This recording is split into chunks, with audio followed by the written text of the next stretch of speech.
Donc chaque année, la seconde partie de notre journée nationale sur le myélome aborde des thèmes différents pour répondre aux demandes formulées dans les questionnaires de satisfaction recueillis lors des précédentes éditions.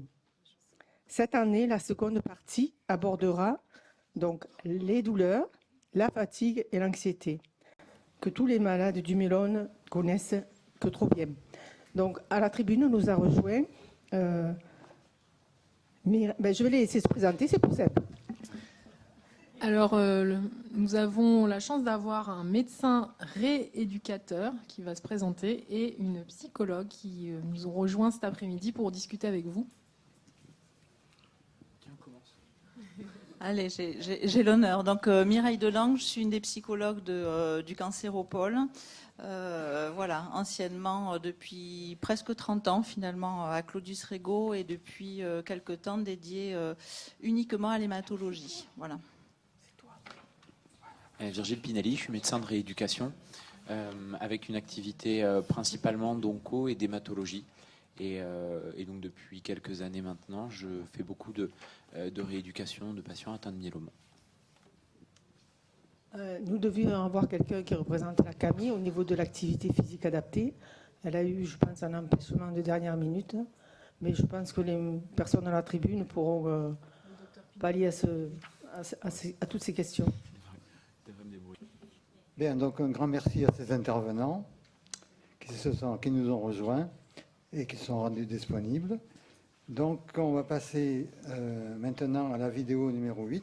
Le rythme normal, c'est un Doliprane tous les matins au petit-déj. Quand ça m'est arrivé, c'est sûr que j'ai été très éprouvée quand même. Hein.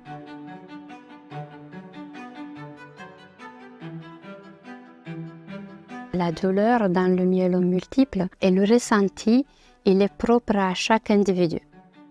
Alors j'ai souffert énormément du dos. Je souffre toujours essentiellement de douleurs au dos, lombaire, cervicale. Je ne peux pas dire que je souffre vraiment de cette maladie-là. Par contre, ce que je ressens, c'est quand je vais faire un peu plus de marche.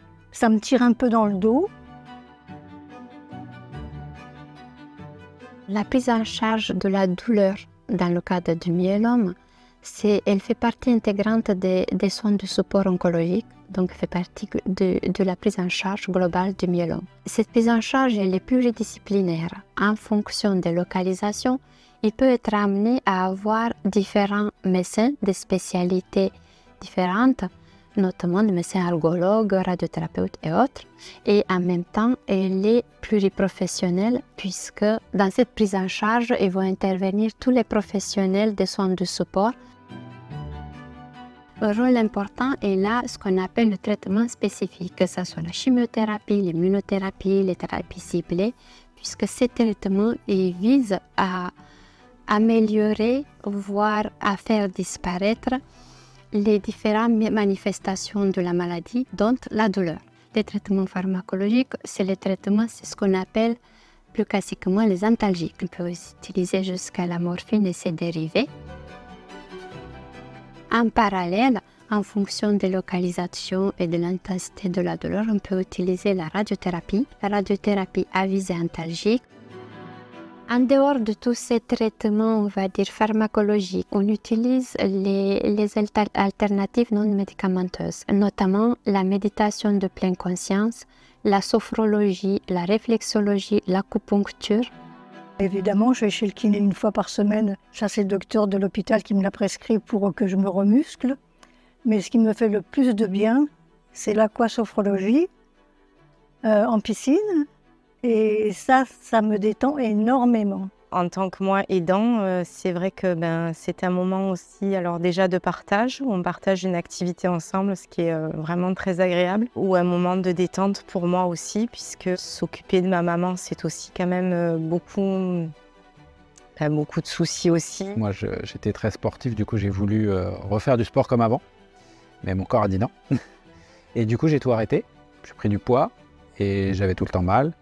Et bon, à un moment donné, effectivement, le déclic est venu de se dire il faut essayer de faire du sport de façon adaptée. Et du coup, je suis allé voir les bonnes personnes, c'est-à-dire la coach sportive qui travaille à l'hôpital et une diététicienne pour essayer de reprendre un peu tout ça en main. Depuis le début, que ce soit entre les chimios ou entre les 2 autogreffes, je n'ai jamais cessé de participer à des cours de balnéothérapie, de la kinésithérapie et aussi du yoga.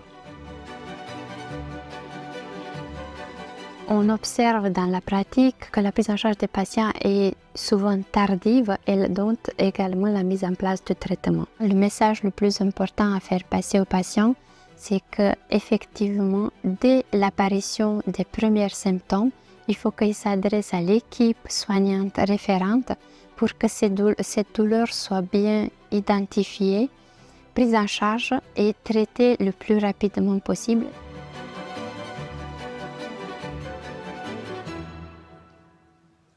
Est-ce que vous avez des questions? Que faire en cas de crampe? Est-ce que vous pouvez contextualiser un petit peu, s'il vous plaît? Si j'en ai quand même de temps en temps. Non, parce que je pose la question pour un peu lancer le débat. Mais en fait, effectivement, dans le lit, de temps en temps, j'ai des blocages. Alors, j'ai une neuropathie assez importante. Je suis sur le myélome, je suis en rémission. Pardon. Pour côté myélome, je suis en rémission depuis 18 ans. Donc voilà, mais ça m'a laissé quand même une neuropathie importante. Alors je ne sais pas si c'est lié, mais voilà. Mais c'est pas. Je sais comment. Pour ma part, moi, je sais comment m'en sortir de la crampe. Voilà. Ouais, alors les crampes, c'est un sujet qui est gênant, récurrent, parfois un peu banalisé, alors qu'en fait, il a alors qu'elles ont un impact sur la qualité de vie. C'est chiant les crampes quand on les vit. C'est pas dramatique, mais c'est très chiant. Mais j'en ai aussi, moi, des fois. Eh ben, ça va être utile aussi, alors. Les crampes, il faut parfois aller chercher une cause qui peut être directement liée à la neuropathie, mais qui peut aussi être, on le voit assez régulièrement, une carence dans certains oligo-éléments. Les carences en phosphore, les carences en magnésium, les carences en sélénium peuvent en donner. Certaines carences vitaminiques peuvent majorer le ressenti de la neuropathie, notamment les vitamines du groupe B. Donc il ne faut pas hésiter à faire un petit bilan sanguin pour vérifier qu'il n'y ait pas une cause surajoutée. Et puis l'hydratation participe pas mal aussi, en tout cas sur les crampes nocturnes.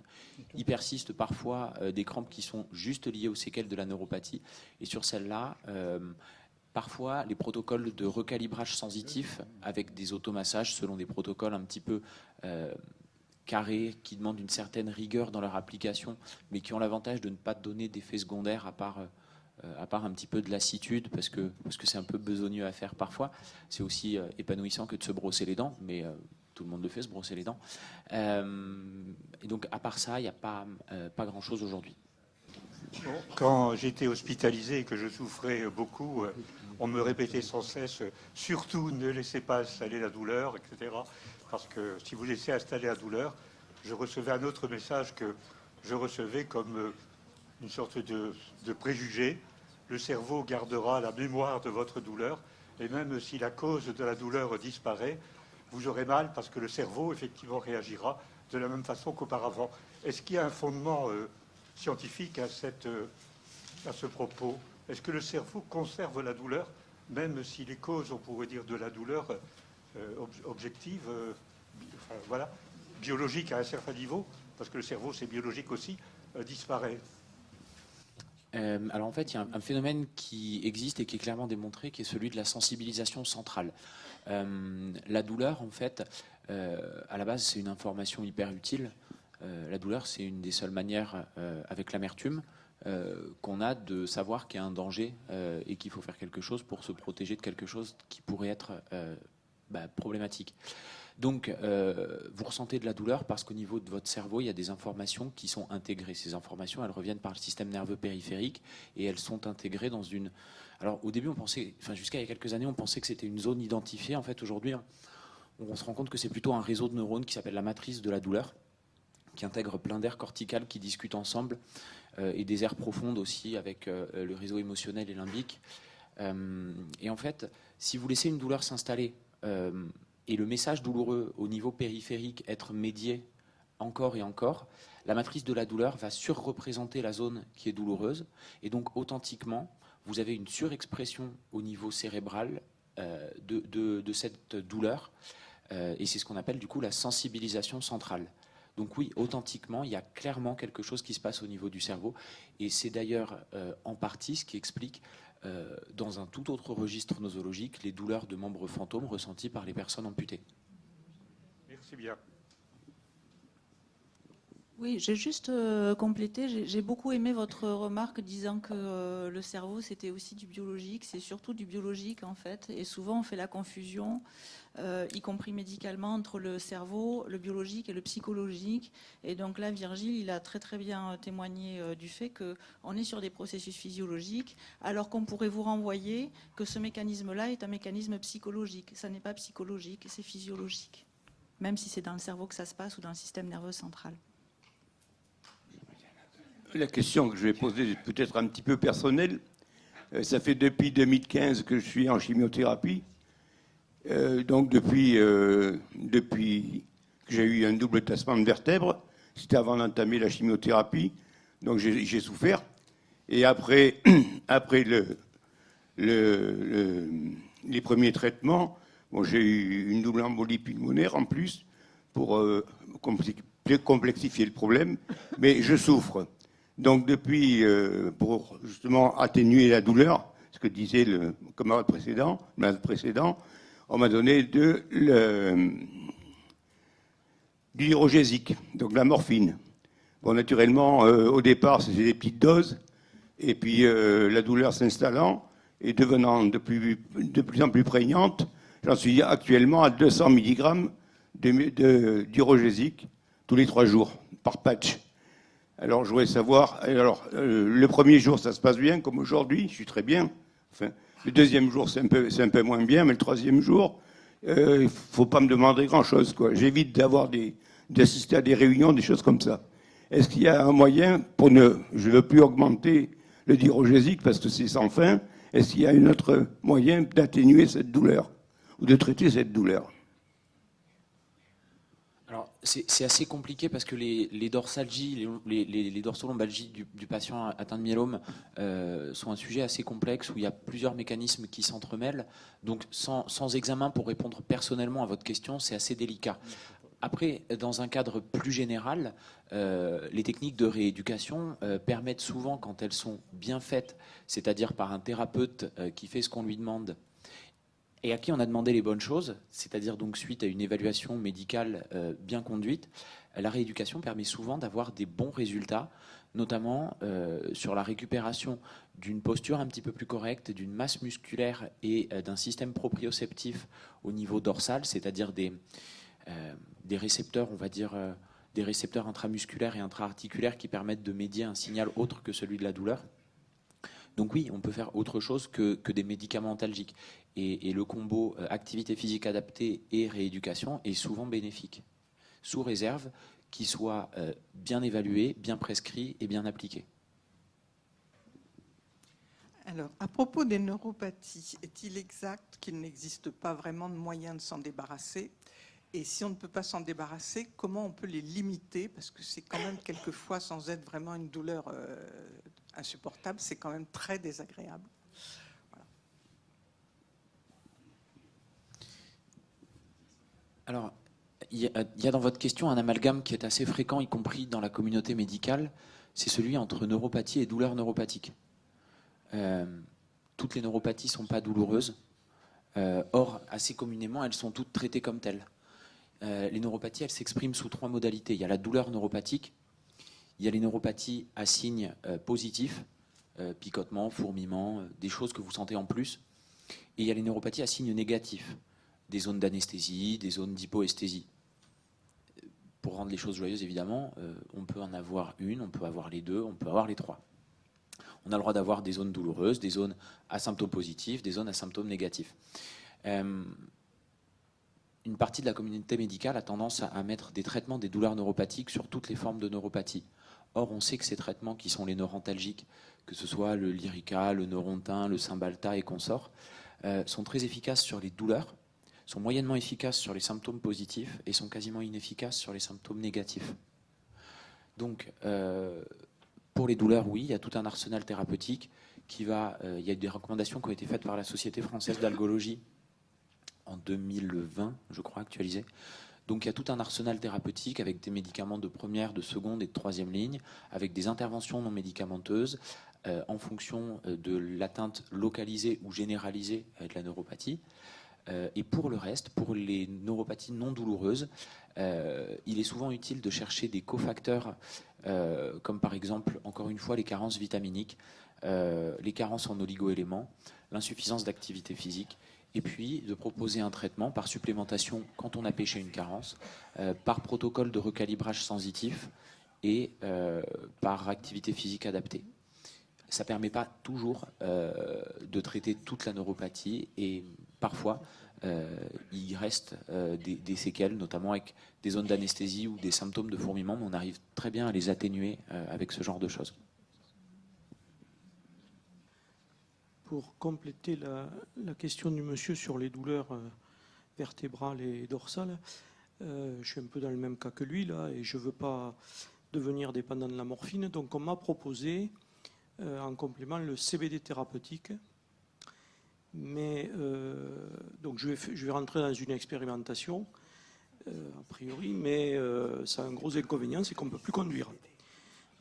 Alors je voulais savoir s'il y a une action de prévue pour faire changer la loi sur ce plan-là, parce qu'on est face à un vide juridique et bon, je suis un peu renseigné sur le sujet, c'est un peu aberrant, c'est-à-dire qu'on peut conduire avec 0,30 ou 0,50 grammes d'alcool dans le sang, je ne sais plus exactement quelle est la limite, et là, avec 0,2% de THC, le CBD est un produit légal en vente, mais si on est contrôlé, comme il n'y a pas de limite, en fait, il y a des traces de cannabis, et donc on est automatiquement verbalisable. Et surtout, le gros problème, c'est au niveau des assurances ensuite, s'il y a accident. C'est là le plus gros risque. Donc je voulais savoir s'il y avait quelque part quelqu'un qui lançait des actions là-dessus au niveau pour faire changer la loi sur ce plan-là. Pas à ma connaissance. Après, qu'il soit à usage personnel, festif ou thérapeutique, je pense que c'est pas très bien de conduire avec des doses assez, relativement importantes de ce type de médicaments.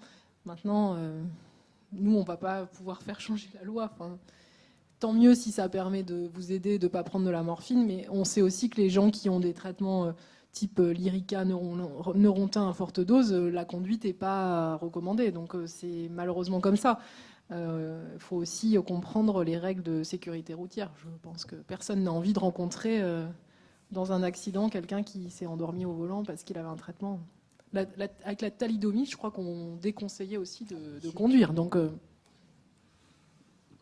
Non, puis je crois que c'est vrai pour tous les traitements en fait à base d'opiacés que vous prenez tous, pas tous, mais que beaucoup prennent. Si vous êtes contrôlé, je pense que vous êtes bon, quoi. Et après, la loi est la loi. Enfin, je veux dire ça. Mais même si on avait la possibilité de la faire changer, je suis pas sûr que ce serait une bonne chose. Enfin, je veux dire. Quand vous prenez du CBD, j'en ai jamais pris, je ne sais pas, mais vous ne devez pas non plus être dans un état parfaitement normal. Donc, est-ce qu'il n'y a pas un risque aussi? Et donc, je comprends que ça vous gêne dans la vie de tous les jours, mais il faut comprendre aussi nos amis les policiers. Oui, bonjour. J'aurais voulu juste poser une petite question. Est-ce que la neuropathie peut avoir un effet sur le syndrome des jambes sans repos? Ah oui, clairement. Clairement, tout à fait. Tout à fait, ça peut être causal de symptômes cliniques qui s'intègrent dans un syndrome des jambes sans repos. Ouais. Et au niveau traitement, je pense qu'il faut consulter plutôt un neurologue au niveau traitement pour le syndrome des jambes sans repos, je crois, non?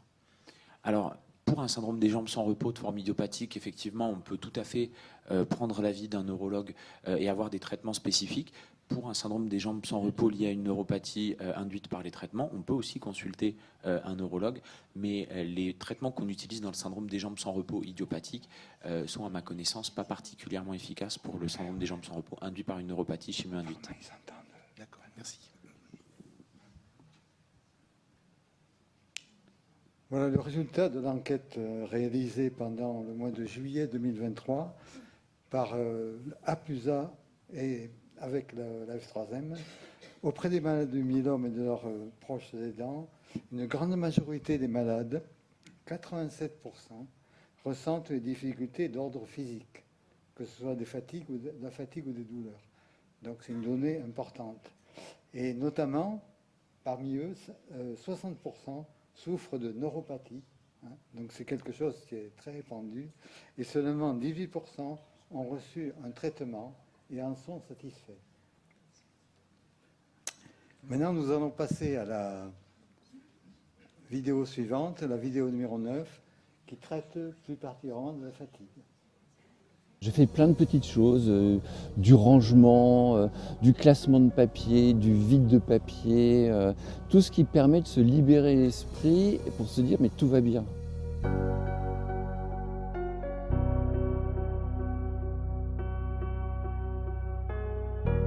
Il y a plusieurs types de causes à la fatigue. La première, c'est lié à la maladie, qui peut être accompagnée d'une anémie.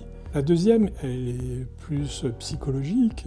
L'annonce de la maladie induit chez tout le monde un syndrome dépressif réactionnel. La troisième cause, c'est une cause liée à l'utilisation de médicaments qui peuvent induire ce type de manifestation.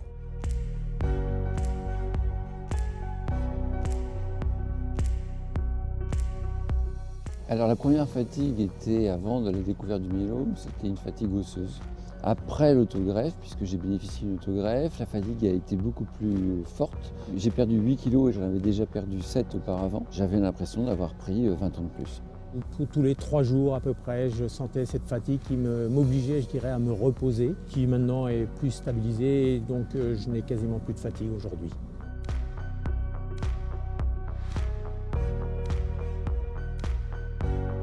Les conséquences de cette asthénie sont multiples. Elles peuvent être un frein au maintien de l'activité professionnelle. Ça peut être également un frein à l'activité sociale ou familiale. Je me suis battu avec les médecins pour avoir un mi-temps thérapeutique pendant 1 mois au lieu de 3 mois d'arrêt total. L'idée, c'est de retrouver une vie normale et de s'intéresser à des choses qui paraissaient autrefois, avant la maladie, insignifiantes. J'aide mon mari qui a été diagnostiqué en octobre 2021. Depuis 2 ans, j'essaye d'être au quotidien à ses côtés. Et pour ça, j'essaye d'être positive, toujours dans mon comportement, d'avoir mes petites activités. Mon besoin aussi de relaxation, de lecture.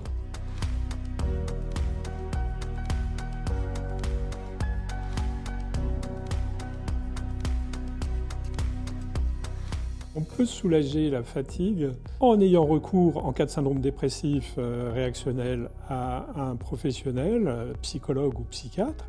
Deuxièmement, je recommande l'activité physique adaptée qui permet d'améliorer la qualité de vie. On fait du sport, oui, beaucoup de sport. Le sport, on va dire, est quelque chose, on pourrait dire, qui est justement stimule et donc m'aide à justement combattre ces éléments de fatigue.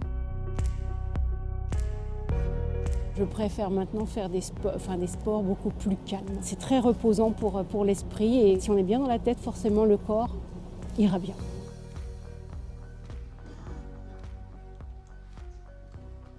Des questions sur la fatigue? Est-ce que la spiruline peut aider? La spiruline, ça peut être la cerise sur le gâteau, mais d'abord, il faut faire le gâteau. C'est-à-dire? C'est-à-dire en 3 minutes ou en 3 heures? En 3 minutes. Eh bien, c'est-à-dire qu'en fait, la fatigue, c'est hyper pléiomorphe, c'est plein de composantes, c'est souvent mal décortiqué. Les Anglais, ils ont été un peu plus intelligents que nous, ils ont inventé 2 mots, fatigue et fatigabilité. En France, on utilise fatigue comme un mot fourre-tout. Or, il y a beaucoup de patients qui sont gênés par de la fatigabilité en plus de la fatigue et ça se traite différemment. Donc, il faut Le gâteau, c'est bien décortiquer la situation, c'est comprendre quels sont les facteurs causants. Et souvent, il y a un gros déficit d'activité physique chez beaucoup de patients. Et si la spiruline peut apporter un tout petit peu de mieux, le fait d'avoir une activité physique régulière est quand même beaucoup plus démontré comme étant efficace dans le traitement de la fatigue et de la fatigabilité. Mais c'est plus facile de prendre un petit peu de spiruline que de mettre en place un programme d'activité physique adapté, parce que, comme le disait le monsieur dans la vidéo, on est assez vite confronté dans les suites de la maladie et des traitements à des difficultés au moment de la reprise d'activité physique et sportive, avec une difficulté à adapter son comportement, et on peut être dans des situations d'échec et d'arrêt complet. Donc ouais, c'est plus facile d'ouvrir le sachet de spiruline, mais c'est plus profitable de mettre en place un protocole d'activité physique.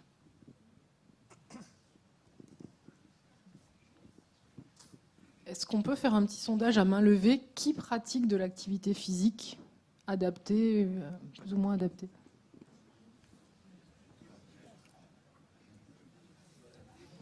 Ok. Pas moi, non, pas moi, non. On va compléter le sondage. Gardez la main en l'air, s'il vous plaît. On va compléter le sondage. Les recommandations de pratique d'activité physique pour traiter efficacement la fatigue sont de 5 fois par semaine, 20 à 30 minutes d'activité modérée, c'est-à-dire qui essouffle un petit peu. Qui garde la main levée avec ces considérations? Ah, il y en a encore. Hein. Bah, vous êtes top.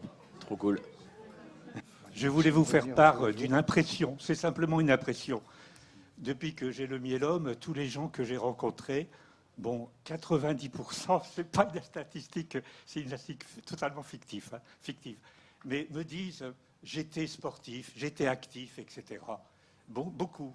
Et je pense que dans l'assistance, beaucoup pourraient corroborer ce témoignage. Bon, donc moi j'étais sportif, vraiment sportif, et je pensais que effectivement ça allait m'éviter, on pourrait dire, ce genre de pathologie dont je ne connaissais même pas le nom, mais que j'ai eu dans l'os quand même, vraiment. Bon.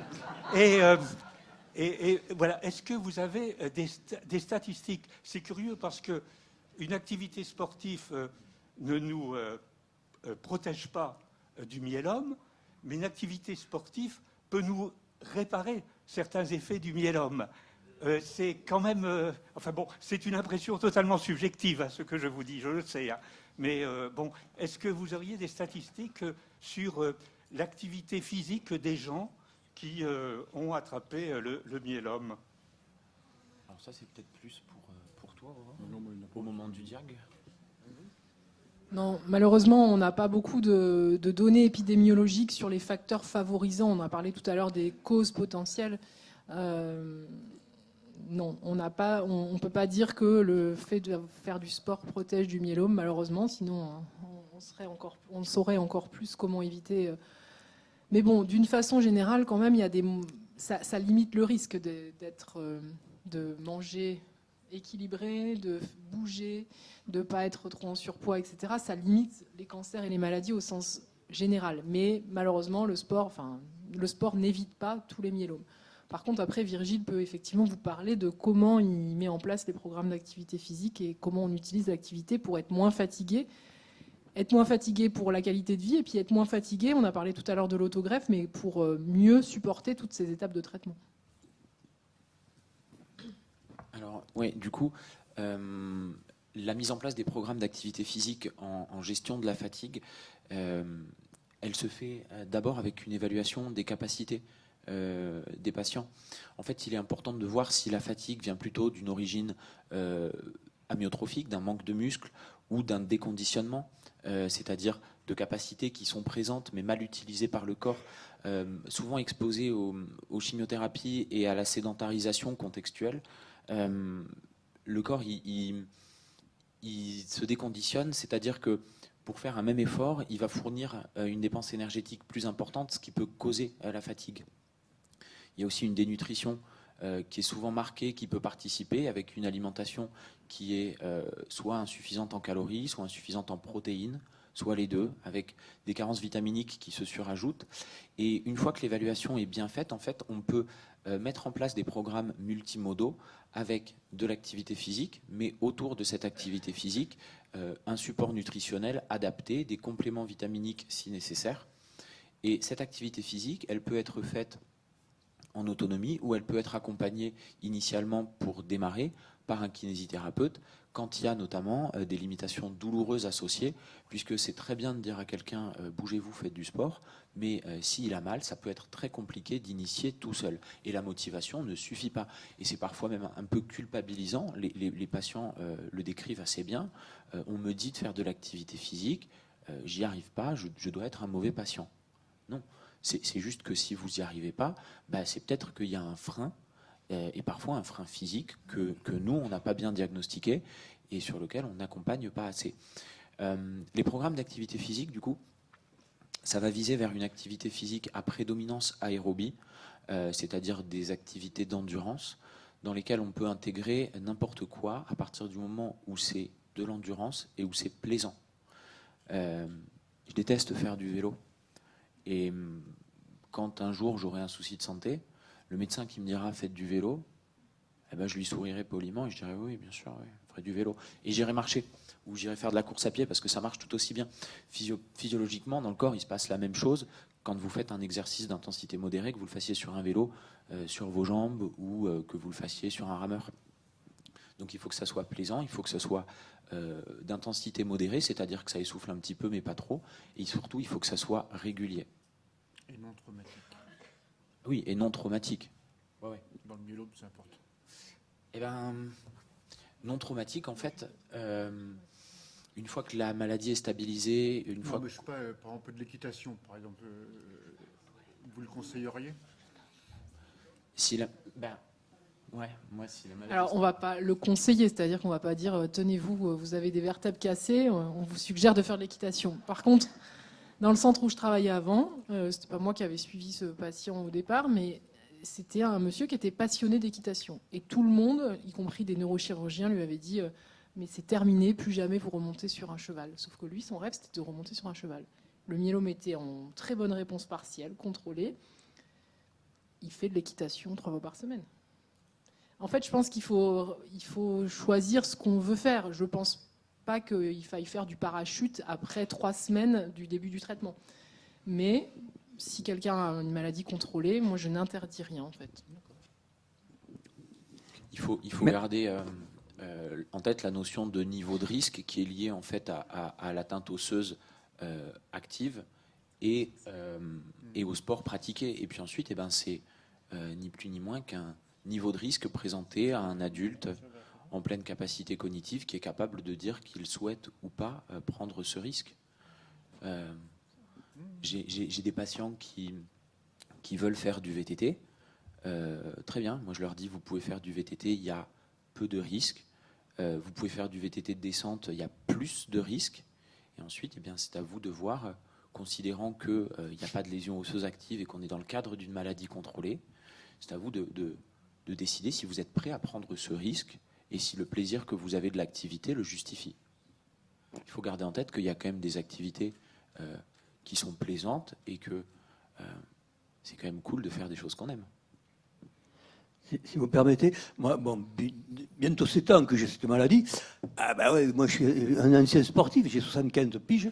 Et le jour où ça m'est arrivé, ça a été terrible parce que je ne pouvais plus marcher en montagne, je ne pouvais plus faire mes 2h30 de vélo, jouer au foot avec mes copains et tout ça, ça a été terrible à vivre. Donc, d'où l'importance de pouvoir changer un peu d'activité. C'est plus du sport que j'ai fait, c'est de l'activité. Rester actif, c'est impératif. Et même si des fois je vais au-delà, quand même, ça me freine. C'est vrai qu'on n'a plus cet engouement de continuer à se dire, allez, c'est fini. Enfin, personnellement, je sais que je ne peux plus. Et je l'ai vite compris. Par contre, de marcher une demi-heure par jour, c'est élémentaire, il faut le faire quand on peut. Pas aujourd'hui, mais il faut le faire. Faire du vélo, ça fait du bien. On transpire. Tous les organes sont contents, le foie et tout le reste aussi. Voilà, ça c'est, personnellement, c'est ce témoignage que je veux apporter. Il faut rester actif. Et le fait de rester actif, ça me donne une importance quand même, parce que je suis comme tout le monde. Voilà, ça c'est prioritaire. Et puis, une autre chose, Et le sucre, on dit, il ne faut pas manger de sucre, il ne faut pas ci, il ne faut pas là. Non, moi, j'en mangeais pas avant. Bon, ça ne m'a pas changé. Je buvais un coup, comme beaucoup, hein, un petit peu, hein, pour faire la fête. Et là, ce jour-là, tout a changé dans mon organisme. Je ne buvais pas de bière, mais je me suis mis à boire de la bière en mangeant. Et c'est formidable, la bière en mangeant, parce que c'est... Non, mais c'est vrai, c'est pas très alcoolisé, c'est 1% d'alcool. Et ça fait bien digérer, tu vois. Eh bien, figurez-vous que je bois de la bière en mangeant, et ma femme aussi qui ne buvait pas avant.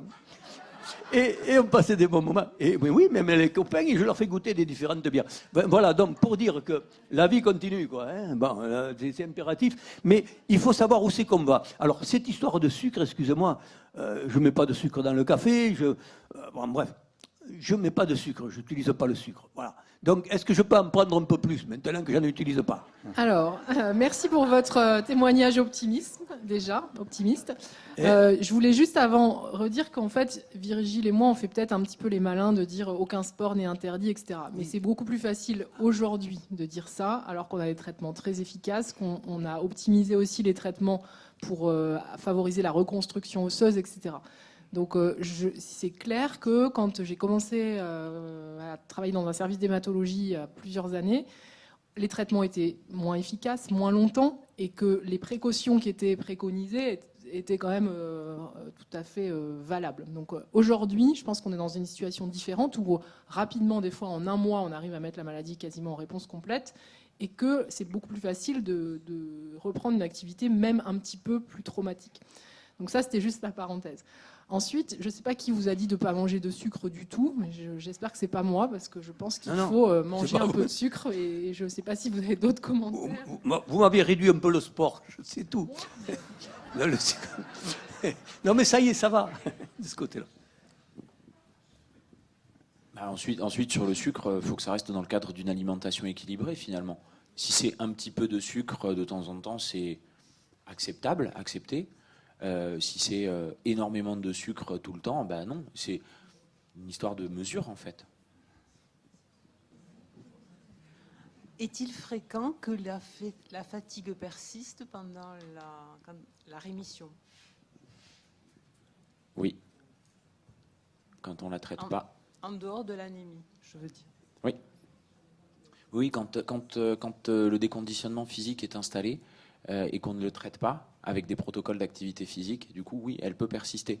Et quand on la traite, en remettant de l'activité physique, qui est le meilleur traitement de la fatigue à ce jour, hors anémie évidemment, eh bien, oui, quand on met des protocoles d'activité physique, on peut avoir une réduction de la fatigue, une réduction de la fatigabilité. Il existe des patients qui gardent malgré tout un fond de fatigue, malgré une activité physique adaptée et bien faite. Chez ces patients-là, on est encore en recherche d'optimisation des programmes et de compréhension de leur fatigue. C'est un sujet extrêmement complexe, la fatigue. Peut-être que dans l'avenir, les choses seront différentes, mais il peut persister un peu de fatigue, y compris avec des traitements adaptés. Ça ne veut pas dire qu'il faut arrêter l'activité physique, parce que dans ce cas-là, la fatigue elle a tendance à réaugmenter. Mais dans le reportage, Karim Belhadj a commencé par ça d'ailleurs, la fatigue en fait psychique, lié à l'annonce de la maladie et au vécu de la maladie. Donc je serais curieux d'entendre notre psychologue sur... Oui, je voulais justement le reprendre parce que dans le film, le médecin dit qu'à l'annonce, il y a toujours un syndrome dépressif réactionnel. Moi, je ne suis pas d'accord avec ça. C'est pas ce qu'on voit dans la pratique. Oui, ce qu'on voit, c'est qu'il y a toujours un choc. Il y a toujours un moment de sidération qui peut être variable suivant les personnes, qui peut aller de quelques minutes à quelques semaines, on va dire, en moyenne. Ça dépend vraiment des gens, voilà, tout simplement. Il y a toujours de la tristesse. Mais pour autant, ça n'est pas un syndrome dépressif. C'est-à-dire qu'on peut avoir des moments d'angoisse et des moments de tristesse sans pour autant que ça soit de la dépression. Alors, j'aime beaucoup vos réponses là, à la tribune parce que justement, on est quand même dans une culture qui met du psy partout. Alors, je ne vais pas vous dire le contraire, c'est bien d'y faire attention, c'est bien d'y être attentif, mais aussi, on est quand même dans des maladies et dans des traitements qui sont fatigants, point. Et c'est pas parce qu'on est fatigué qu'on a une dépression. Maintenant, là où c'est délicat, effectivement, la fatigue peut être un indicateur de dépression aussi quand on n'a pas identifié d'autres causes autour. Voilà. Donc, on a toujours cette problématique, et on en reparlera après pour le film sur l'anxiété, où on a plein de symptômes physiques qui peuvent être assimilés à des symptômes psychiques, et il est très souvent très difficile de faire la part des choses entre ce qui est d'origine psychique et ce qui est d'origine physique. Et je crois qu'il faut être vraiment très très prudent dans ce type de maladie pour ne pas mettre le psychique trop en avant, parce que c'est d'abord de l'organique ou c'est d'abord du iatrogène, et il faut être vraiment très très attentif à ça et pas laisser les choses glisser. Oui, une question, s'il vous plaît. Oui, en dehors de la fatigue que tout le monde éprouve, j'éprouve une énorme difficulté à respirer. J'ai des problèmes d'essoufflement très rapides. Même je me baisse, je respire difficilement. Je voulais savoir si c'est dû à l'âge canonique, 84 ans, ou si c'était dû des conséquences de cette maladie. J'étais pas tellement essoufflé avant. Je suis pas un grand sportif, mais en fait, je faisais du vélo, je faisais des petits trucs. Et là, maintenant, dès que je marche, je souffle énormément. Je voulais savoir s'il y a des gens qui éprouvent ce problème de respiration et d'essoufflement rapide, d'apnée, etc. Voilà. Alors, il y a des raisons d'avoir des essoufflements quand on a eu ou qu'on a été traité pour un myélome. Il peut y avoir, je ne sais pas si c'est votre cas parce que vous êtes assis, mais il peut y avoir des déformations au niveau du tronc qui peuvent réduire l'ampliation, c'est-à-dire la taille du soufflet des poumons. On sait également que, et ça, alors on l'avait vu chez pas mal de patients atteints d'autres maladies déformantes, comme par exemple la maladie de Parkinson, et on sait qu'il y a des mobilités, des manières de mobiliser le diaphragme qui sont différentes, avec donc d'une part le soufflet qui est moins grand à cause de la déformation, mais également qui tire moins fort, et puis authentiquement, sans qu'on l'explique pourquoi, il existe un syndrome qui s'appelle le syndrome d'hyperventilation inappropriée à l'exercice, qui est en fait une entité qu'on retrouve chez beaucoup de patients traités par chimiothérapie, sans qu'on sache exactement d'où ça vient, mais du coup avec une perte de la bonne respiration à l'exercice, avec du coup une respiration qui va être hyper rapide, peu efficace et qui peut amener assez rapidement une sensation d'essoufflement. Et ça se traite très bien avec de la rééducation. Alors, moi, en fait, je suis aidant. Je constate, un peu comme vous venez de le faire, que la dernière intervention qu'on a eue là sur la vidéo ne me correspond pas. La personne disait, quand on est bien dans sa tête, on peut être bien physiquement. Et je pense que moi, pour l'avoir vécu, c'est l'inverse. C'est-à-dire, c'est parce qu'on a une activité physique régulière, adaptée, comme vous venez de l'expliquer, que ça va mieux dans la tête. Alors, est-ce que vous le confirmez ou infirmez? Je pense que c'est très personnel. Je pense qu'essayer d'appliquer un modèle de bien-être universel qui corresponde à tout le monde, c'est probablement le rêve de nos tutelles, mais ça ne marchera jamais.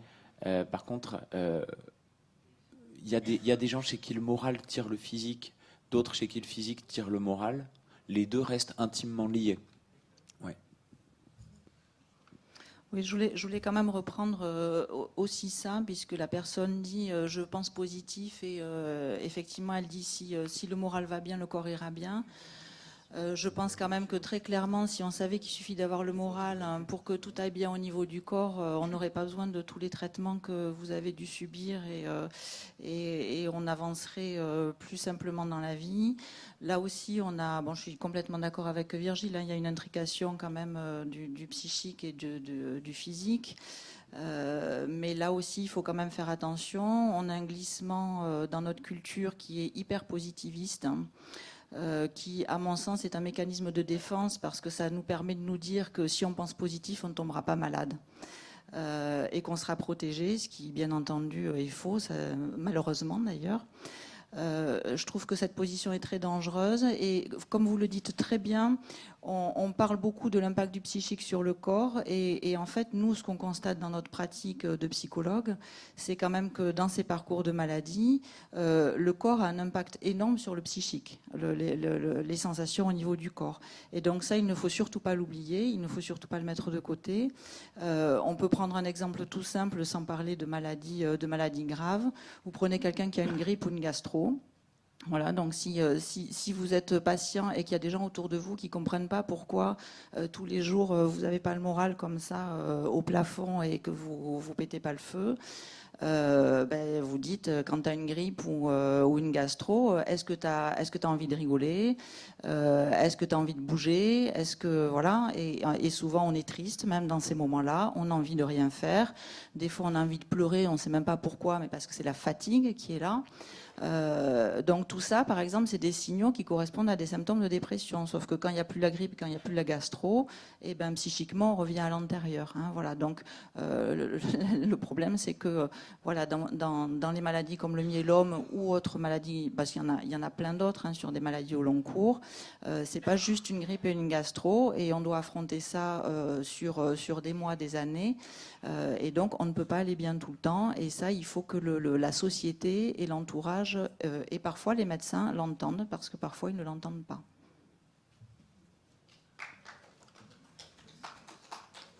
Je voudrais qu'on passe à la vidéo numéro 10 qui traite de l'anxiété.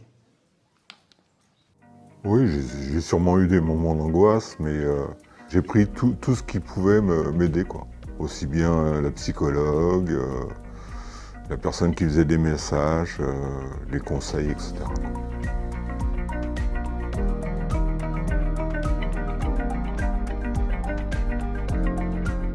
Il existe beaucoup de situations qui peuvent entraîner de l'anxiété chez les patients atteints de myélome. Évidemment, la première, c'est l'annonce diagnostique, parce que là, c'est vraiment un saut dans l'inconnu, donc il y a beaucoup de paramètres qui peuvent faire peur. On peut observer chez les patients, on va dire, de l'inquiétude permanente, une culpabilité aussi importante, une vision négative de l'avenir, une difficulté à se projeter aussi. Là où j'ai ressenti le plus de stress au cours de ma maladie, c'est au moment de la rechute.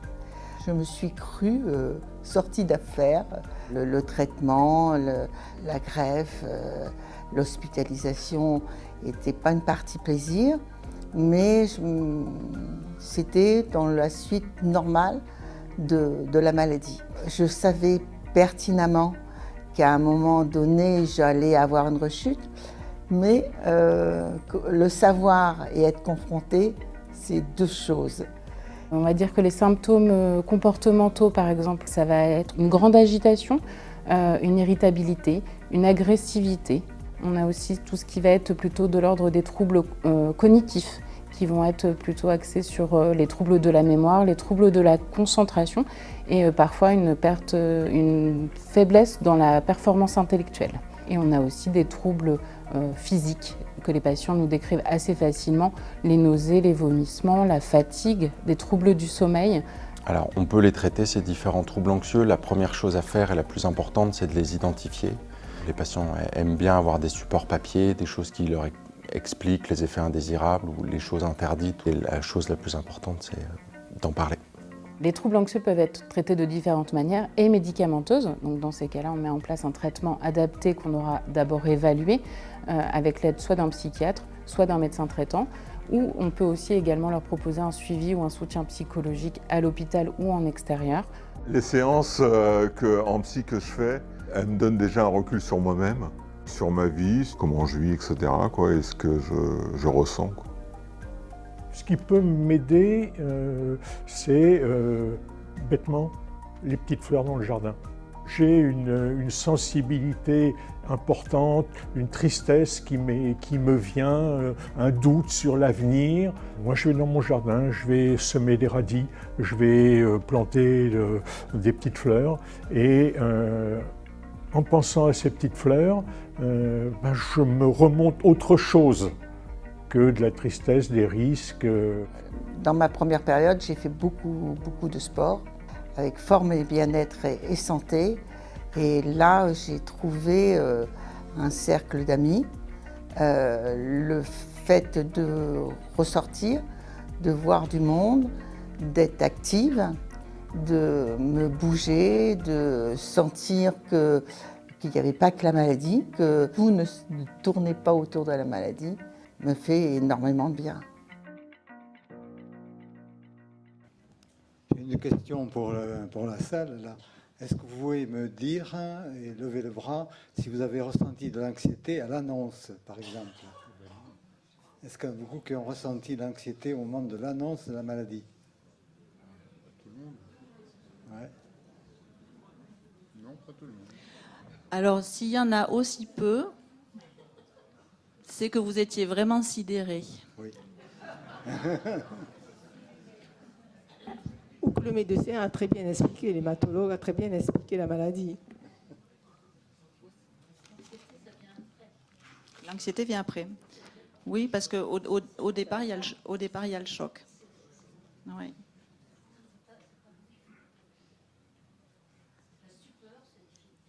C'est ça, c'est ce que j'appelle la sidération. Oui. Il y a quelque chose qui se fige dans la tête, parfois pendant quelques instants, parfois pendant quelques semaines.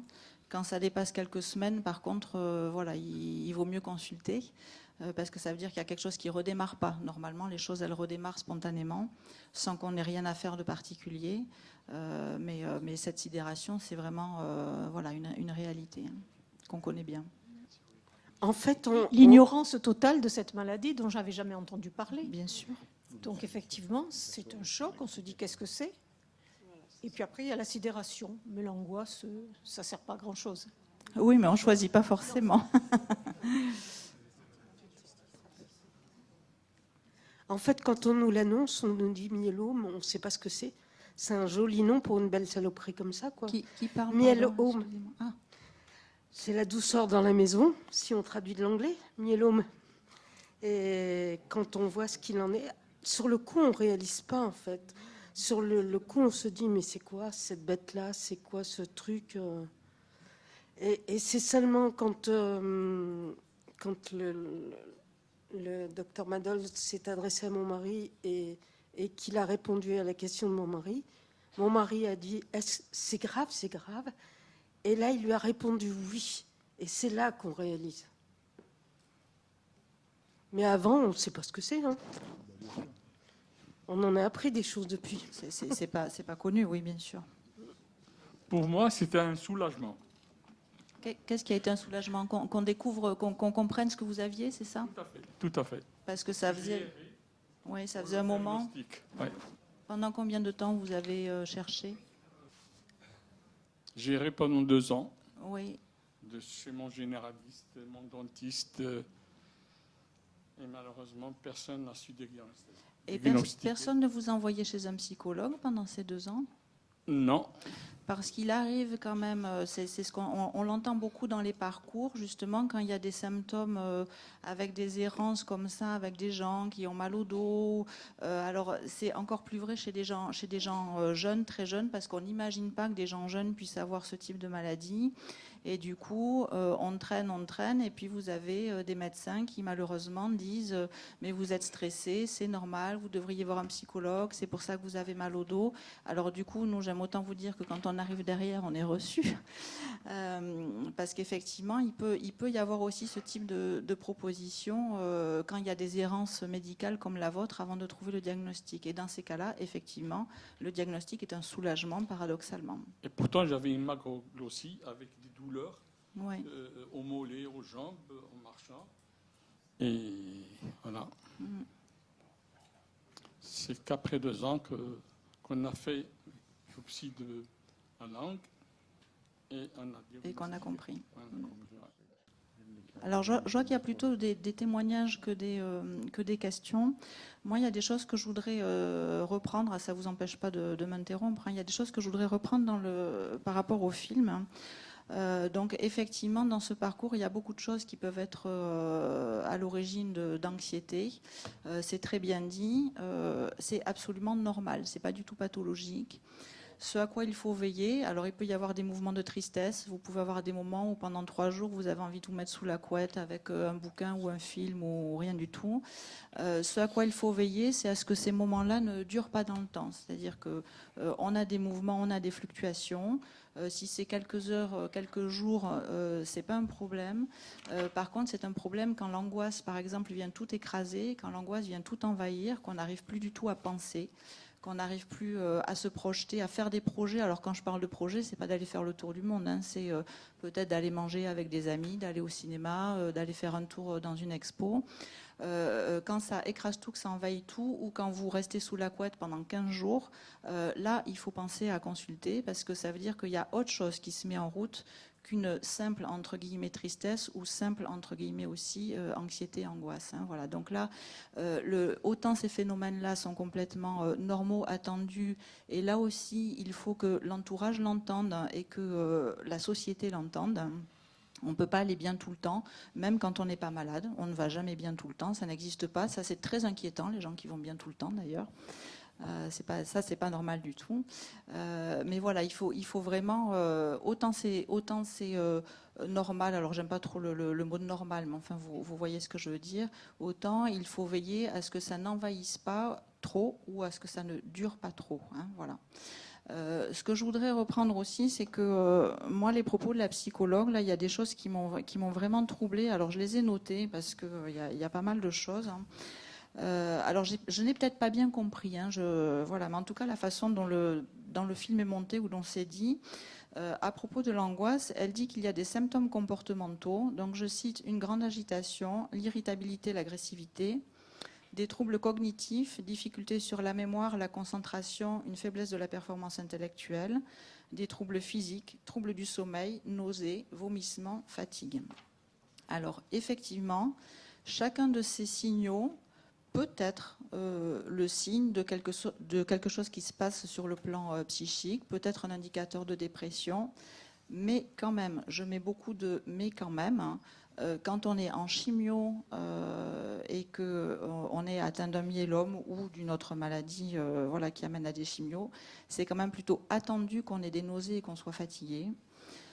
Quand on prend des corticoïdes, hein, et c'est souvent le cas dans les myélomes, hein, il est aussi attendu qu'on ait des troubles du sommeil à minima qui peuvent aller jusqu'à être très, très irritables, hein, avoir des colères inexpliquées qui tombent en général sur les plus proches, jusqu'à des décompensations alors qu'on n'a pas forcément de terrain de fragilité antérieure.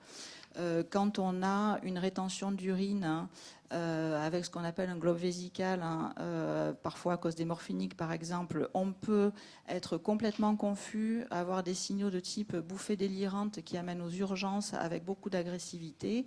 Donc on a quand même, là encore une fois, beaucoup de choses qui peuvent s'expliquer dans ce qu'elle cite par des questions soit organiques, physiologiques, ioniques ou iatrogènes pour les effets secondaires des traitements, sans partir immédiatement sur la piste de l'explication psychologique. Hein. Donc là aussi, on est vraiment dans un espèce de renversement où on a quand même tendance, devant un symptôme, dans notre société, à mettre du psy partout, à penser au psychologique d'abord. Et vraiment, je peux vous dire qu'avec ma collègue, on s'arc-boute pour dire attention, dédouanons d'abord de tout ce qui est organique, ou alors j'emploie pas forcément le bon mot, hein, biologique, voilà, en tout cas physique, on va dire, pour mettre un terme général.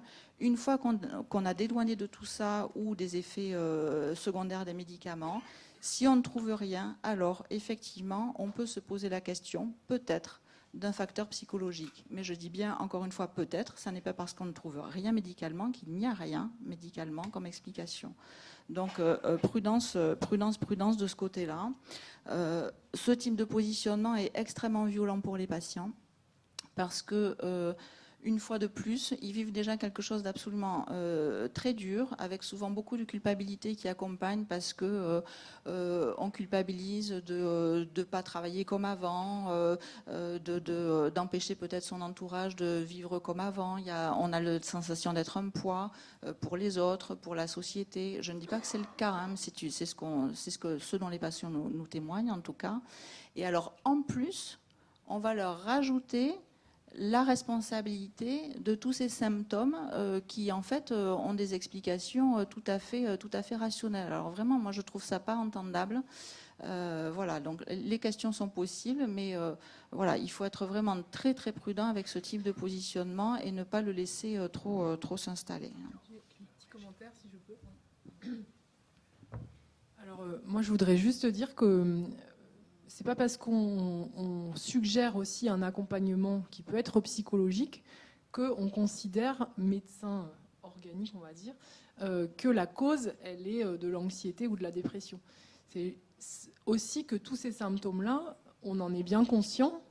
Et bon, vous savez qu'on vous voit pour certains tous les mois, d'autres tous les 2-3 mois, et que les consultations malheureusement c'est 15-20 minutes, et que parfois, je me sens un peu démunie de dire toujours « oui, je comprends, c'est logique, c'est normal, ça fait partie de la maladie ». Et que quand on sent que les gens ont besoin de plus, parfois on les oriente vers une psychologue, pas pour dire « vous êtes déprimé, vous êtes fou, vous êtes trop anxieux et c'est pathologique », mais pour améliorer l'accompagnement. Donc à la fin, on parlera des dispositifs d'accompagnement, mais je voulais juste dire ça aussi, c'est... Il ne faut pas que ce soit pris comme ça. Alors bien sûr, il y a des excès inverses de nier l'organique et de dire c'est psychologique, mais ce n'est pas parce qu'on fait appel à des soins de support généraux et à une psychologue que ça veut dire que c'est anormal. Oui, j'ai eu un moment quand j'étais hospitalisé comme des coups de poignard au cœur. Vraiment, j'avais l'impression que mon cœur allait éclater. Et on m'a dit « Ah, ça, c'est l'angoisse ». Or, je n'avais pas d'angoisse vécue, subjective. Bon, on m'a donné des anxiolytiques. Est-ce que vraiment ce genre de symptômes est l'effet d'une angoisse qui serait donc psychique, alors que je ne la ressentais pas? Tout peut se voir. C'est l'avantage avec le psychologique, c'est que tout est possible. Donc on peut toujours avancer cette hypothèse-là. Alors on a des choses qui sont... là aussi, où on peut confondre le cerveau et le psychologique. Je vais vous donner un autre exemple. Voilà, les coups de poignard, oui, ça peut être la sensation de constriction au niveau de la poitrine. Ça peut être une sensation liée à l'angoisse, mais on n'en est pas certain. Donc là aussi, je pense qu'il faut dédouaner du reste avant de penser que c'est psychologique.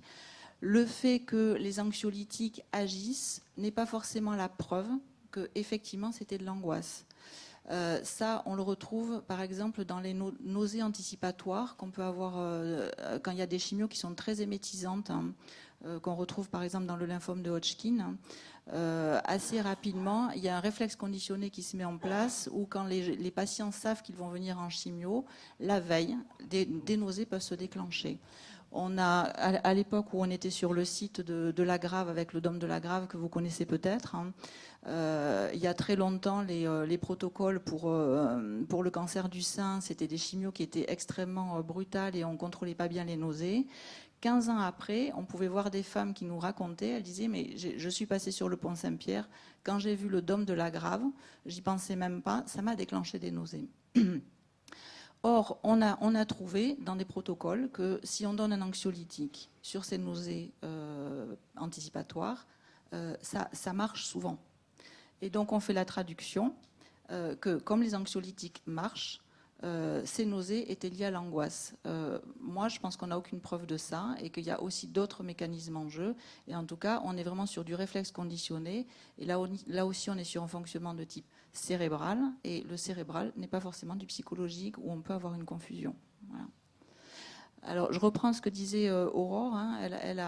Je suis tout à fait d'accord avec ça. Parfois... avec toutes les précautions qu'un médecin peut prendre quand il les prend pour orienter le patient vers un psychologue, souvent, même si ça a été très bien fait, même s'il y a eu beaucoup de tact, le patient traduit, même si ça n'était pas cette intention-là, traduit « Ah ben on m'oriente vers le psychologue, c'est qu'on pense que mes symptômes sont psychologiques ou que c'est dans ma tête. » Voilà. Et effectivement, parfois c'est le cas, parce qu'on le constate aussi, mais souvent c'est juste pour proposer un soin de support, pour accompagner dans la maladie parmi d'autres. Et je crois que les psychologues peuvent être vraiment très utiles, mais pas forcément là où on l'imagine. Voilà. Parce que, par exemple, là, ça a été dit à un moment donné, oui, il y a un monsieur qui l'a dit, puis ça a été dit dans le film, hein, quand on est dans cette maladie, souvent ce qu'on cherche, c'est le retour à l'antérieur. Si on cherche le retour à l'antérieur, on va toujours souffrir parce que le retour à l'antérieur, il n'aura pas de retour à l'antérieur. Une fois qu'on a rencontré cette maladie-là, il y a quelque chose qui a été percuté quand même tellement fort physiquement et psychologiquement qu'on ne revient pas à l'antérieur. Ça ne veut pas dire qu'on ne va pas bien, mais il y a un avant-après le diagnostic et après, on n'est plus comme avant. Voilà, tout simplement parce qu'il y a eu un événement majeur dans la vie qui fait que même si on va très bien physiquement, même si le myélome est en rémission, il y a quelque chose qui fait qu'on perd, alors moi des fois j'appelle ça la perte de l'innocence, c'est-à-dire qu'on passe tous notre vie à faire comme si on n'allait jamais mourir et quand on rencontre une maladie grave, on rencontre dans sa chair le fait que non, nous ne sommes pas immortels. Donc rien que ça fait qu'on ne revient pas à l'antérieur. Donc si on court après l'antérieur, on sera toujours malheureux parce qu'on sera toujours moins bien que ce qu'on était avant. Et ça, c'est une règle. C'était toujours mieux avant. On dit ça toujours dans la vie. Voilà, c'était toujours mieux avant. La vie, c'était mieux dans les années 50, c'était mieux dans les années 60, etc., etc. Et quand on sera en 2050, on dira c'était mieux avant, aujourd'hui. Donc, là, vraiment, il y a quelque chose. C'est compliqué de donner des conseils sur comment vivre la maladie, mais en tout cas, personne ne vit les choses à votre place. Personne ne sait ce que vous vivez. Il n'y a que vous qui savez ce que vous vivez. Personne ne peut savoir ce qui est bon pour vous, à part vous. Même les psychologues ne savent pas ce qui est bon pour vous. Et le gouvernail, c'est vous qui l'avez. Alors, des fois, on le perd, ce gouvernail. Donc c'est là que les psychologues, ils peuvent vous aider à retrouver votre gouvernail et pas un cadre général disant il faut faire comme ci, vivre comme ça, etc., etc., et penser de telle ou telle manière. Donc les psychologues peuvent vraiment vous aider à ça, à trouver votre manière de faire, parce que c'est vraiment du bricolage quand on est dans ces parcours. Donc on bricole, un jour il y a un truc qui va marcher, qui va être aidant, le lendemain ça ne va pas marcher. Et donc il faut être très inventif pour réinventer une autre manière de vivre. Il y a un patient qui le dit dans un film là, c'est je me suis mis à m'intéresser à des choses qui avant pour moi étaient insignifiantes. Voilà. Donc là on réinvente des choses, mais tant qu'on reste arrimé, et c'est plus facile parce qu'on est moins dans l'inconnu, au point de repère qu'on avait avant, on va être toujours mis en difficulté en fait et on souffrira toujours de ne pas vivre comme avant. Donc il faut vraiment être créatif, réinventer quelque chose. Et là, dans ce parcours-là, les psychologues, ils peuvent vous accompagner et vous aider. Et par rapport à l'activité physique, ce qu'on disait tout à l'heure, j'ai vu passer il n'y a pas très longtemps une étude qui disait que en fait, l'activité physique a 1,5 fois plus de résultats qu'un traitement antidépresseur sur l'état psychologique. Voilà. Donc, je crois que ça, c'est très clair. Tu ne vas pas me dire le contraire, je suppose. Non. C'est vrai quand on n'est pas malade aussi. Ça, c'est clairement démontré. Et ce qu'il faut bien garder en tête, c'est qu'encore une fois, on reste un amalgame de molécules qui fonctionnent à peu près de manière cohérente. Et en fait, l'activité physique, ça marche sur l'anxiété et ça marche sur l'humeur en général. Parce que quand vous faites de l'activité physique, vous activez au niveau de vos neurones la sécrétion de dopamine. Et la dopamine, elle va vous permettre d'activer le circuit de la récompense et du bien-être. Donc il y a vraiment, c'est pas uniquement je fais de l'activité physique, je reprends possession de mon corps, je sais pas quoi, j'arrive à faire des trucs. Non, vraiment, il y a un substrat chimique. Et il y a vraiment un rationnel qui sous-tend ça. C'est pas ésotérique, c'est scientifiquement prouvé. Et ça marche mieux que les médicaments. Et j'espère que dans un avenir proche, on aura de plus en plus de prescriptions et d'accompagnement vers l'activité physique plutôt qu'un réflexe systématique de prescription médicamenteuse, qui reste aujourd'hui, malgré tout, la seule chose prise en charge par l'assurance maladie. Dans certaines villes, vous avez aussi la possibilité de participer à des groupes de partage et d'écoute.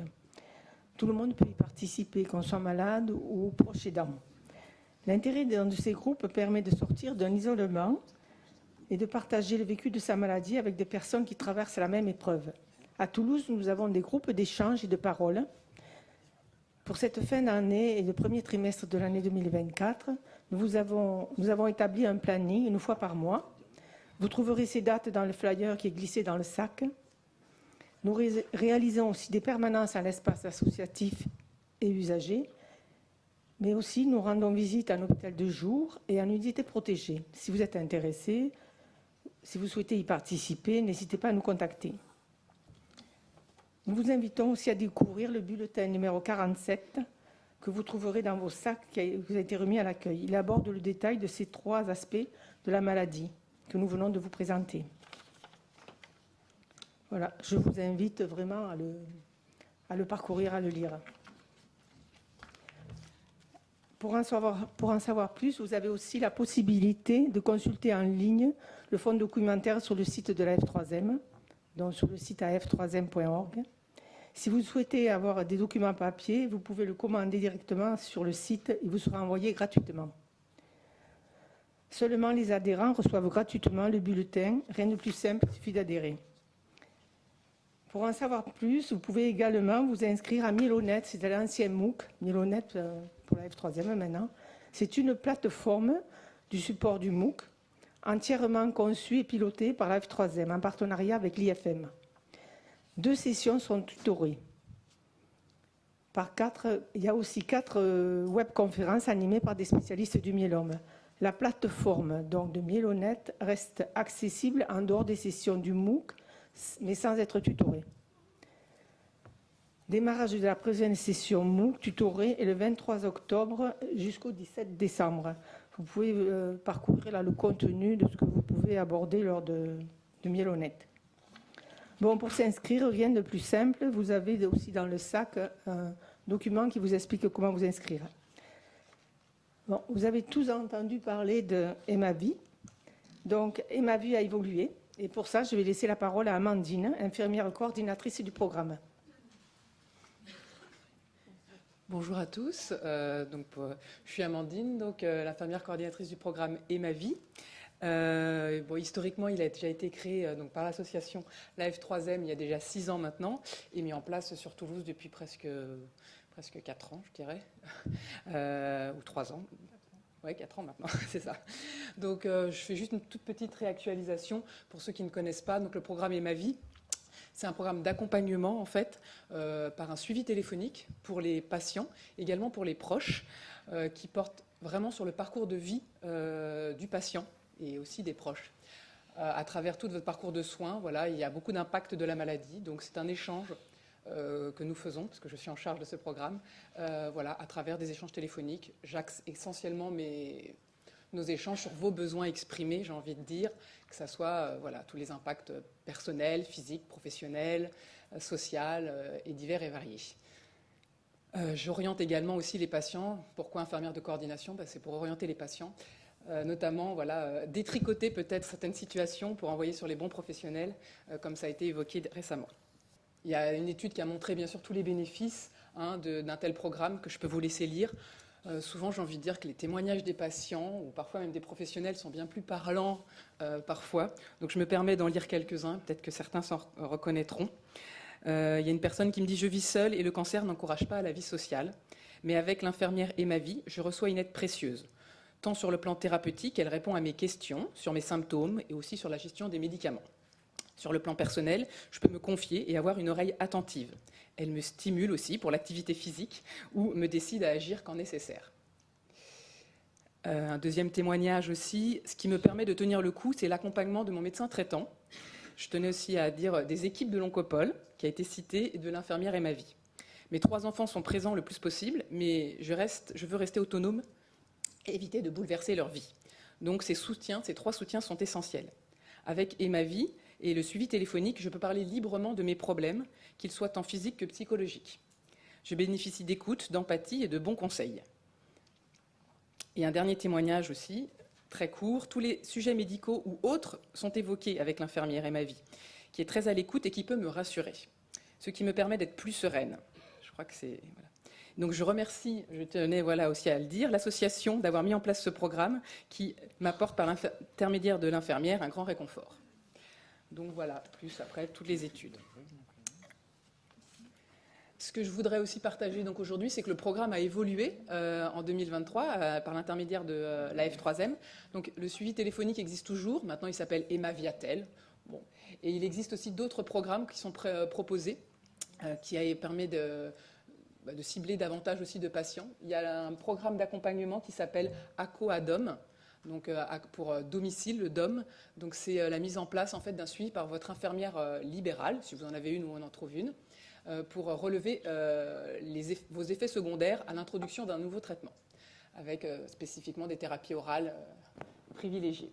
Donc ça, tous ces suivis peuvent être mis en place donc, par votre équipe, par l'hématologue, l'infirmière coordinatrice ou même le pharmacien hospitalier. Ça, c'est selon l'organisation de votre structure. Donc il y a une infirmière qui passerait. Nous, on organise tout ça, en fait. Moi, quand je reçois une demande d'Aquadom, c'est moi qui me charge de contacter tous les différents professionnels, et notamment l'infirmière libérale. On met également le médecin traitant et le pharmacien de ville dans la boucle pour que voilà, tout le monde de la ville et de l'hôpital puisse communiquer à travers aussi la plateforme et à travers une messagerie sécurisée. Il existe aussi également le parcours AquaPro. Alors, pro, c'est de l'anglais, mais donc je vais surtout parler que c'est surtout pour les patients qui sont plutôt autonomes d'un point de vue numérique et digital. C'est-à-dire que c'est vous-même qui, à travers l'application, toutes les semaines, répondez au questionnaire d'évaluation de vos effets secondaires. L'hématologue peut consulter et aura des alertes si jamais le grade est très important. Voilà. Donc ça, c'est un peu aussi en fonction de l'organisation de vos équipes, de l'équipe hospitalière qui peut mettre ça en place dans votre centre. Ça, c'est... Voilà. Donc, quel que soit le parcours choisi par votre équipe, on va dire que donc, je m'occupe en fait avec 2 autres collègues d'instaurer tout ça. Donc l'équipe hospitalière n'a pas de travail en plus. Après, je sais que ça peut demander, Dr Perrault peut en témoigner parfois, des échanges supplémentaires puisqu'elle fait partie, voilà, l'équipe peut faire partie du circuit. Donc c'est pour ça que je dis bien que c'est vraiment en fonction de l'organisation de vos équipes hospitalières qui peut mettre en place ces parcours. Et ma Viatel, soit Aquadom, soit AquaPro. Donc voilà, tout ça c'est lui qui décide. Si vous avez des questions, si vous avez envie, en tous les cas dans votre centre, parce qu'il n'y a pas que l'Oncopole, je me doute que d'autres personnes viennent de Tarbes. On est aussi déjà sur Tarbes, qu'on a un peu formé. Je sais qu'il y a un petit groupe de Tarbes, sur Lourdes également, mais je sais que l'Oncopole travaille beaucoup aussi avec Rodez, Cahors, etc. Donc n'hésitez pas à en parler à vos hématologues, à vos infirmières de coordination, et on pourra tout à fait les renseigner, en tous les cas, comment prescrire, entre guillemets, ce suivi pour vous le plus adapté possible. Voilà. Donc il y a les coordonnées, en tous les cas, qui sont là. Si vous avez des questions, n'hésitez pas. Je ne sais pas si j'ai été claire ou si vous avez des questions. Non, c'est très clair. Est-ce que les personnes qui veulent bien dire, qui connaissent Emavi, qui ont été suivies, peuvent lever la main et peut-être nous apporter des témoignages ? Parce que, effectivement, moi j'ai l'impression que ça apporte quelque chose, surtout peut-être au début de la prise en charge, mais peut-être pour d'autres c'est plus prolongé. Et donc je m'astreins à continuer à le proposer de façon relativement systématique. Mais voilà, on a aussi besoin de vos retours pour motiver aussi l'association qui l'est déjà, motiver les sources de financement, on va dire, et pouvoir pérenniser ce type de dispositif si ça vous convient. Moi, je ne peux que témoigner du bienfait, parce que vivant donc à la campagne et étant assez isolée, pour ne pas dire beaucoup isolée, je ne peux que remercier Amandine, qui donc depuis 3 ans, bien comme il faut, elle est extraordinaire. Je ne sais pas, enfin moi je le vis comme ça, parce que ça rompt ma solitude. Elle est de très bons conseils. Elle ne fait pas de cadeaux quand vous faites Calimero. Et parce qu'on a besoin aussi de temps en temps de faire Calimero.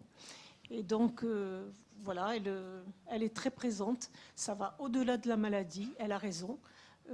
Depuis que j'ai eu le choc de ma fille qui a la maladie de Moya Moya, je me suis effondrée. Et j'avoue que grâce à elle, oui, c'est elle, puisque c'est elle qui m'appelle. Donc, je dis grâce à elle, mais à cette possibilité de ma vie, ça m'a permis de faire face et ça me permet toujours de faire face. Donc c'est une bonne chose que ça existe.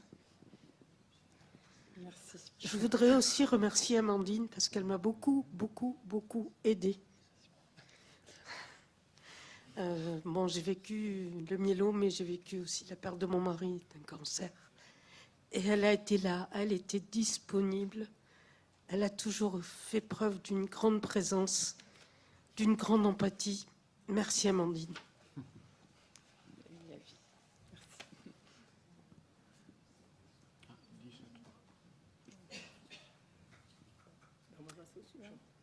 Merci Amandine.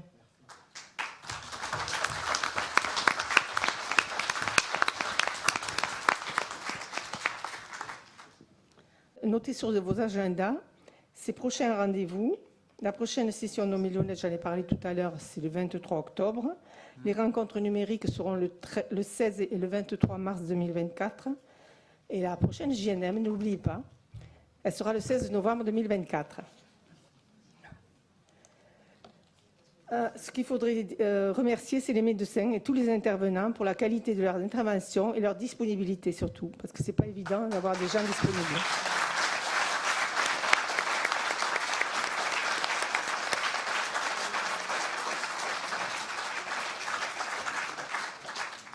Et nous vous remercions aussi pour votre participation active. Alors, je n'ai plus qu'à vous souhaiter un bon retour. Les quelques minutes, vous la prenez, s'il vous plaît, pour remplir le questionnaire. Ça nous permettra de pouvoir établir la seconde partie pour l'année prochaine. Bon retour et prenez soin de vous. Merci, bon retour à tous et bonne activité physique adaptée sur le canapé ce soir et demain soir devant le rugby. Non.